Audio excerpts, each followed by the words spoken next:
Сайн байцгаана уу үзэгчдээ. За дэлхийн дахинд тойм хөтөлбөрийн энэ удаагийн дугаараар бид сая СИР улсад өгсөн Америк нэгдсэн улс тэргүүтээ өрөндийн улс орнуудын агаарын цохилттой холбоотой түүнийг тойрсон сэдвээр ярилцгаар гадаад бодлогын судлаач профессор Баярхүү агшийг урьж оролцуулж байна. Танд энэ өдрийн мэнд хүргэе. За баярлалаа.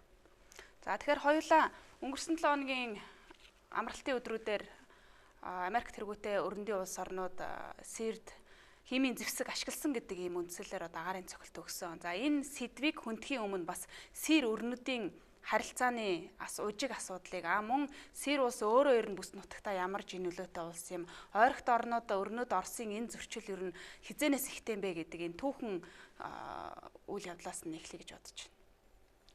За энэ ойрогт орнуудын хамгийн эмзэг асуудлын нэг л дээ.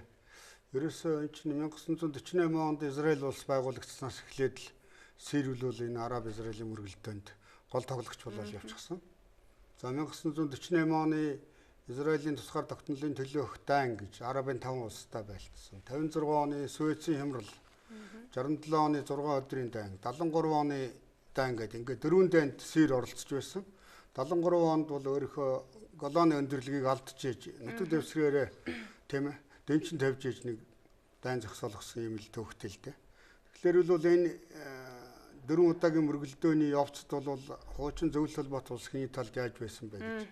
1956 онд Маршал Жуквиг зөвлөлтийн батлан хамгаалахын сайд байхад анх СИР зэвсэг нийлүүлэх хэлэлцээ болж хэлэлцээг Жуквиг өөрөө өдөртөө сууж байсан.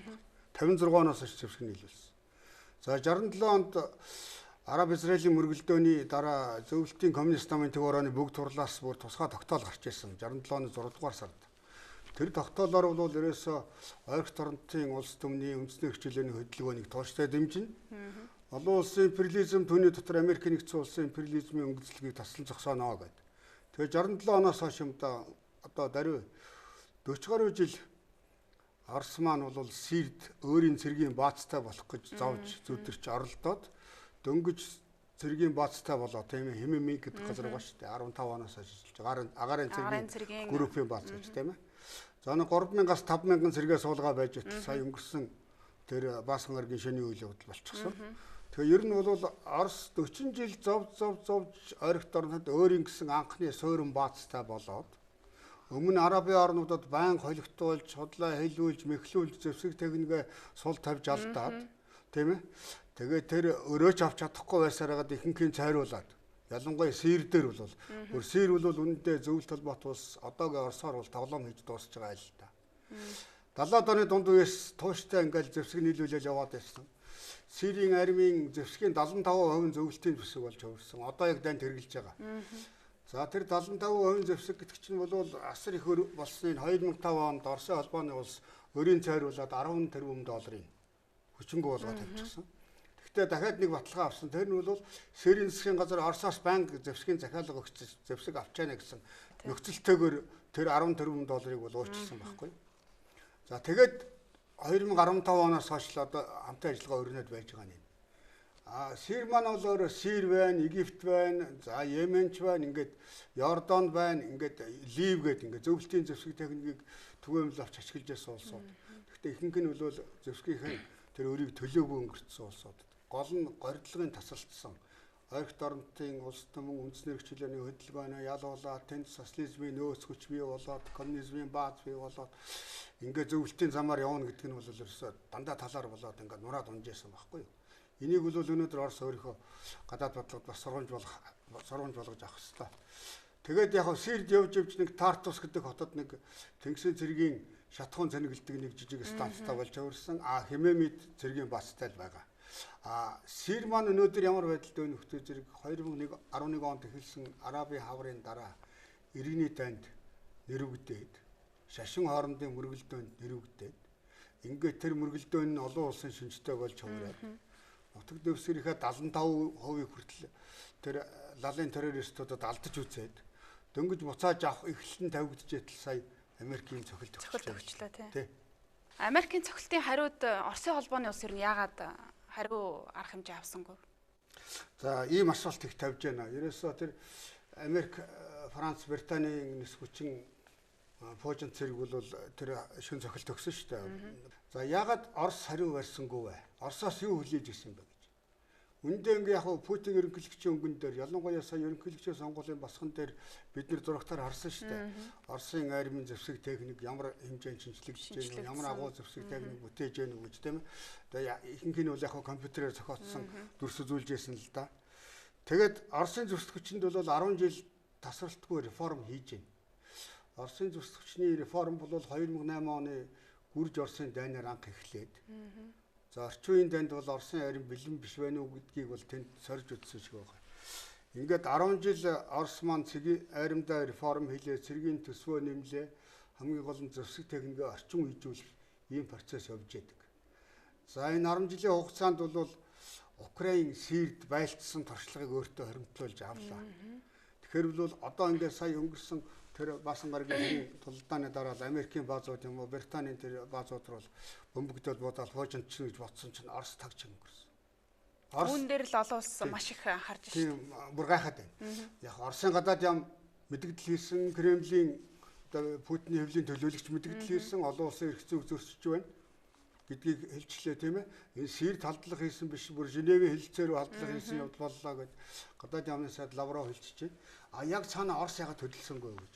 За энд би өөрөө Оросын доктор, сэргийн шинжилгээ ухааны доктор, бид Америктэй бол яг орчин цагийн байлдаан хийх нөхцөл алгаа. Бид бол Америктэй бол зэвсгэлийн салбарт асар хоцорж явна гэдгийг хэлчихлээ шүү дээ. Одоо хугацаанд мөргөлдөөн, сөргөлдөөн тохиолдсон тохиолдолд бол Орос өөрөө төрж харахад хэцүү. Тийм айхтар сорилтыг бол давахгүй. Америк нэгдсэн улсын өнөөгийн гадаад бодлого, Орос руу чиглэсэн гадаад бодлого бол Оросоор тийм ээ даапаалсан, тоглосон, доромжилсан, доош нь хийсэн, тийм ээ эсвэл өөртөө буцааж итгүүлсэн ийм бодлого яваад байна л да. Энэ Трамп хэмбэ гэдэгтэй бол их холбоотой юм. Угаасаа Орос өөрөө Трамп дээр их буруу тооцоо тавьсан гэж тийм. Бооцоо тавьсан, тооцоо тавьсан. Трамп ч нэг Америка First гэдэг сонгуулийн кампани өргөдүүлсэн. За сонгуулийн кампани явц Трампын ярьсан хариуцлагагүй мэдгдлүүд Оросуудад маш их ихтгэл төрүүлж байна. Кремльд. Яагаад гэвэл зэрэг бол Америка First гэдэг бол бид Америкийн эрх ашигыг нэгдүгээр тавиад глобал бодлогоосоо татгалзна гэж ярьсан хүн шүү дээ. НАТОг дэмжихгүй шүү гэж тийм ээ. Тийм ээ. Дайнд дэлхийд бид ардчил эрхчлөлийг түгээх хөндлөө цэрэг хөдөлгдөг явдлыг зогсооно гэж. Тэгээ олон газар жишээ татаад ярьсан шүү дээ тийм ээ. Тэр чинь 16 оны 11-р сарын 9-нд баха Оросын төрийн дүүмбэд шампанс буудуулаад бөөн баяр тэмдэглэж ирснийг бид харсан шүү дээ зургатаар тийм ээ. Ингээд өөрийн хүн Кремлийн өгж батсан Оросын улс төрчид цагаан ордонд өөрийн хүн гараад ирлээ. Одоо энэ Трамптайгаа ажилдаг мань гол нь Трампын энэ ийдэг энэ сайхан өгөөмөр байдал бол русский мир гэдэг тэр Оросын нөлөөний хүрээг бол тэлэх боломжийг олгочлоо. Украин бол одоо ямар ч эргэлтгүйгээр ороод ирлээ. Прибалтикийг авч болох юм байна.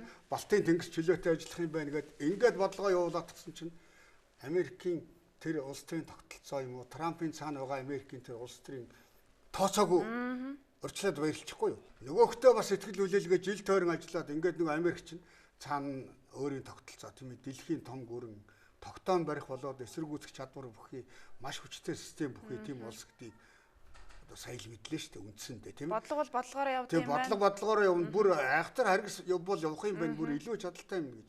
Тэгээд Орос улс хоёр зорилгоор бааза байгуулад цэргээ оруулчаад агаарын цэрэг хүчнээ агаарын цэргийн хүчнээ байлдуулж байна гэж тийм ээ. Ягаад гэвэл зэрэг нэгдүгээрт бол Сирд Америк барууныхан давмгой байдал олохгүй тулд тэр давуу байдлыг сармөгжүүлэх, зогсоох тийм ээ. Тогтоон барих тийм хүчнийг ажиллауллаа гэж. Хоёрдугаарх нь бол лалын терроризмтай нөгөө лалын улс бүлэгтэй тэмцэнэ гэдэг. Ингээ хоёр зорилго тавьчихсан чинь өнгөрсөн баасан гарагийн шөнө бол Оросын тэр нэгдүгээр эрх ашигыг бол хөндөд үзчихгүй. За та нар чаддаг юм бол яа. Тийм ээ бид харъя.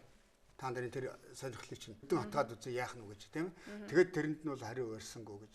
Тэгээ ер нь бол яг Башар Асад түүний өмнөх аав Сирийн улс төрийн дэглэмд бол бараг 60 жил сууж байгаа. Сирийн нийгэмд бол үнэхээр бүр одоо адгийн хүн шиг болцсон байгаа юм л да. Ягаад гэвэл тэр хоёр чинь нөгөө Алавич шашинтай. Шиитээсээ урвсан юу нөгөө сүннит байтгаана лалын шашнаасаа бүр төрөл арилжчихсан христиан руу урвцсан ийм Алавич шашинтны цөөнхийн төлөөлөгч, цөөнхийн цөөнх. Тиймээ тэр нь хүн амын бол ерөөс 2-3% эзэлнэ Сирд.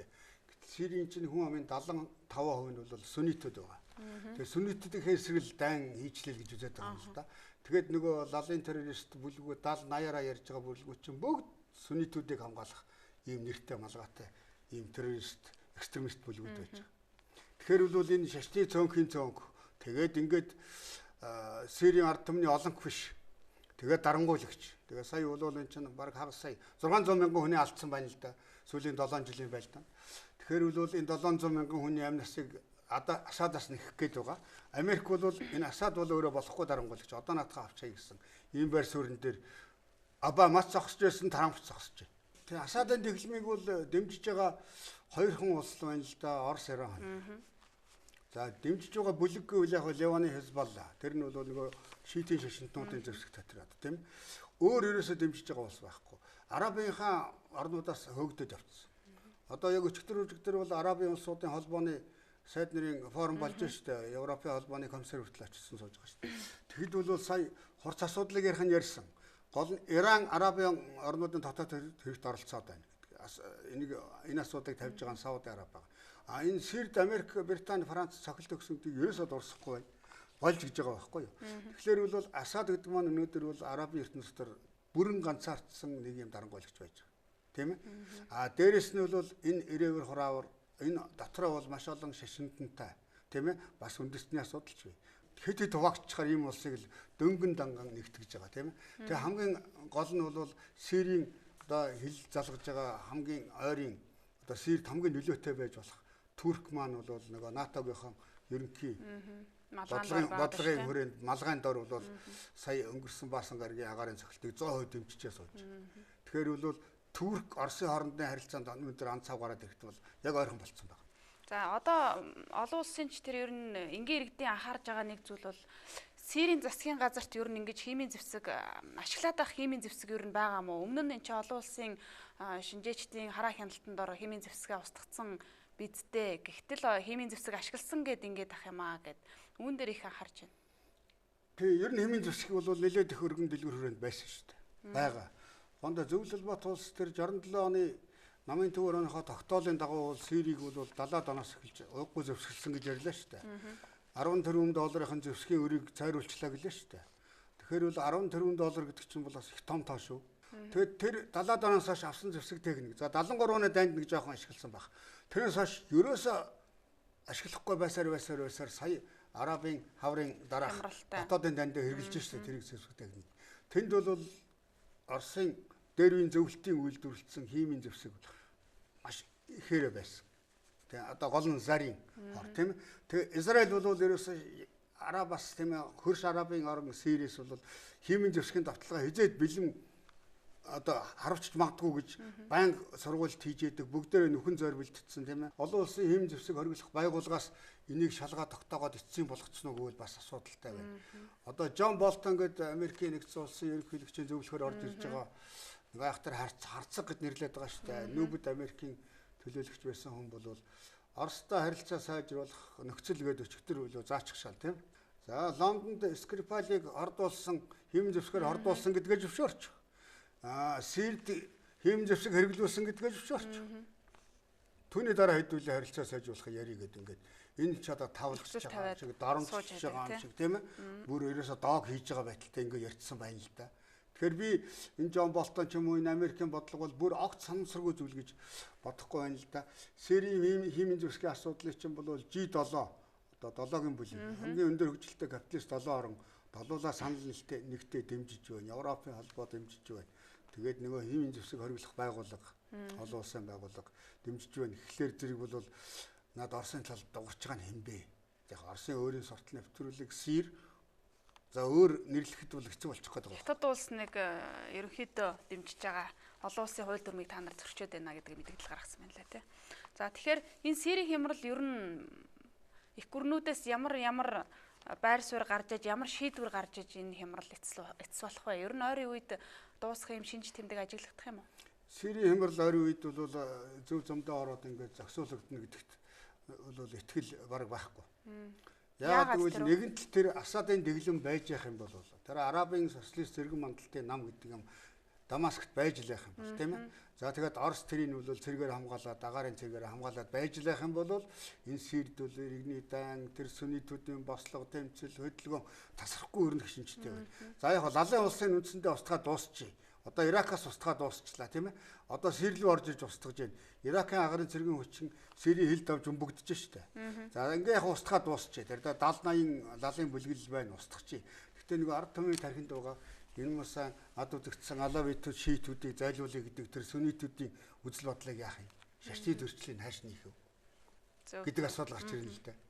За Монгол улсын хувьд бол Сирь улстай 1967 онд дипломат харилцаа тогтоож исэн юм байна.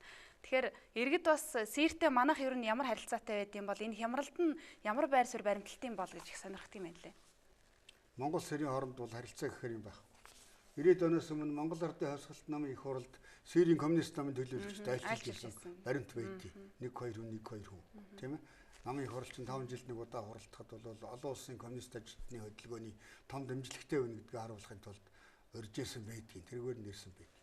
Өөр ер нь за Сирь хүнтэй гэрүүл болцсон Монгол эмэгтэй 1-2 зэрэг байгаа. За би бүр Монголд зуучилж авчраад Монголын иргэн болгоцсон улсууд байж байна. Лалын шишний сургууль суралцж байсан Монголын мусульманчууд 11 оны хямралын үед дөрвөө зарим нь Каир, зарим нь Улаанбаатарт ирсэн байгаа.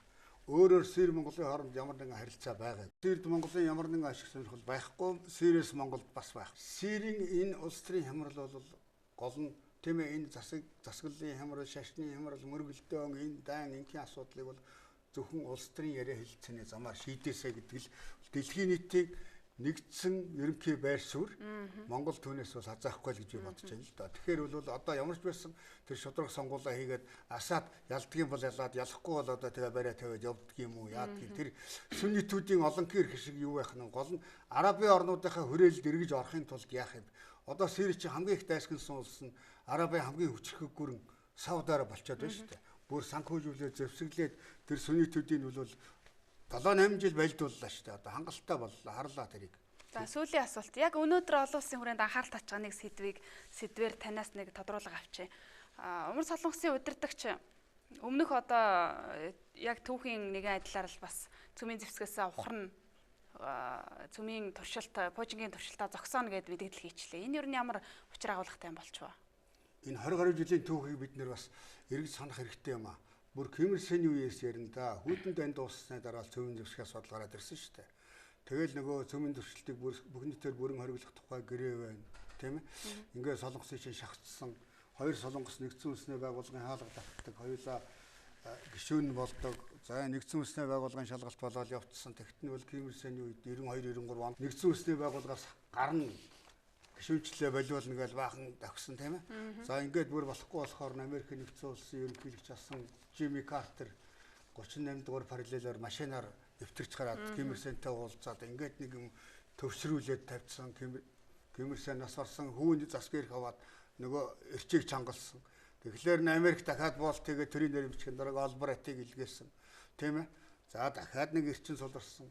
За ингээд 2000 онд Өмнөд Солонгосын ерөнхийлөгч Ким Дэжүм Нобелийн ингээдний шагнал авдаг нөхөрч Хойд Солонгост дуйлантай айлчил хийсэн тийм ээ. Дуйлантай айлчил хийх гол нөхцөл нь Хойд Солонгост мөнгөн тусламж үзүүлэх буцалтгүй.